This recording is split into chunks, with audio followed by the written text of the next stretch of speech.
Ladies and gentlemen, members of the opposition, fellow members of the proposition, I am here to propose the motion that this House contains the House of Cards. Even in light of the allegations that have been made against Kevin Spacey, which Daphne just filled you in on. I'm going to bring you to 3 points. So my first point is the effect that House of Cards has on the overall society. House of Cards is one of the very, very few actually good political shows out there. It's one of those shows that actually gets people, especially young people, interested in politics, interested in the political machinations that go on behind the scenes.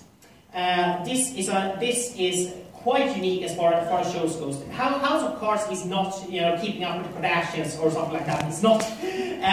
It actually has an impact on the way of view society. It can also be a way for us. It's a way for people to get an interest in politics, in the way that politics work. Because quite frankly, and as recent elections and referendums have shown us, most people don't have a clue about. So anything that does that is a priority. Yes. So part of your argument here is that House of Cards is really good at getting people to vote. Not merely getting people to vote. People are pretty good at voting. They're just not very good at reading. They're not very good at actually taking an interest in politics and understanding the political game. So, and that is what House of Cards is good for. Now, the second point is that nobody here is saying that Kevin Spacey may not have done some incredibly disgusting things. But by shutting down House of Cards, you're not really punishing Kevin Spacey, because the show can go on without him. As a matter of fact, anyone who's followed House of Cards will know that yes, Kevin Spacey may have been carrying the whole show the first couple of seasons. He's been shrinking as a character later on. As a matter of fact, the 5th season ends with his wife, Claire Underwood, taking over as president and looking into the mirror and saying, "It's my turn," which is pretty much setting her up to be the main character going forward. So as far as, and it also sorry for spoiling so much, but also last episode, Kevin Spacey is denied a pardon, which means that I'm not going to go into exactly what he's done, but he's denied a pardon, which means that it's pretty easy to just have the next season say, Kevin Spacey's character is unfortunately being gang raped to death in a prison right now, so he's not on screen. So, I mean, he can quite easily be written off. Yes? Could the other characters in the show not maybe get another show or move somewhere else? I think, to be honest, the character who most of all doesn't need House of Cards is Kevin Spacey. Kevin Spacey, first of all, he starred in dozens of movies. He's had major characters in at least, Wikipedia lists 40 movies, anyway. So, he has a personal net worth of $80 million.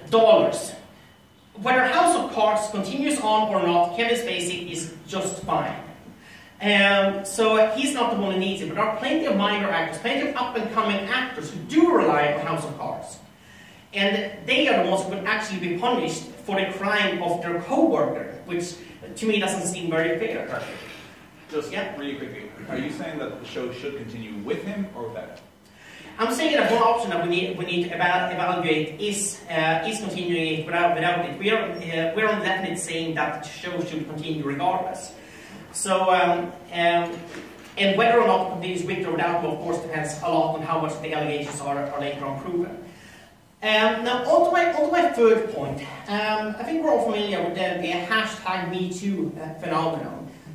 It's overall a good thing, of course, women and, well, men also to a lesser extent, speaking out about the sexual harassment and assaults that they have been victim of. Just ask yourself this. Suppose that you're working on a show. Suppose that the main actor assaults you. Now think to yourself, are you going to speak up? Because if you speak up, and we say that House of Cards establishes a precedent here, you speak up, and then the show is cancelled. Well, congratulations, you're not just raped, you're also out of a job, as is every one of your colleagues, who are now going to hate you for it, by the way. It's not fair, but that's how the world is. That's not going to create an incentive for you to actually speak up if you think that your job and the job of the people that you love and care about depend on it. Whereas if, yes? Do you think that House of Cards can really shape the spectre of Kevin Spacey? I'm positively convinced of that, and I think you're really underestimating the other actors. I mean, it's not exactly like having a female lead, which is what the case would be as a controversial thing in 2017. I think that it's a great thing that people are speaking out, but in order to ensure that they continue to do that, we actually need to make sure that the incentives are not such that it backfires on them if they speak out, or that it backfires on the people that they love. Now, I know Kevin Spacey didn't assault someone who was on the show, but in many cases that's how it is, of course. Sex assault and misconduct between colleagues is unfortunately quite common, especially when there's power imbalance. So there's a lead actor versus a minor actor, for example. So with that said, House of Cards has a positive effect on society. It can continue, and it will continue to have a positive effect with or without Kevin Spacey. And we need to make sure that we only punish Kevin Spacey, not any of his colleagues, not the fans, only him. He's the criminal here if he's done what is alleged he's done. And with that, I would like to thank you for listening, and I beg you to propose the motion.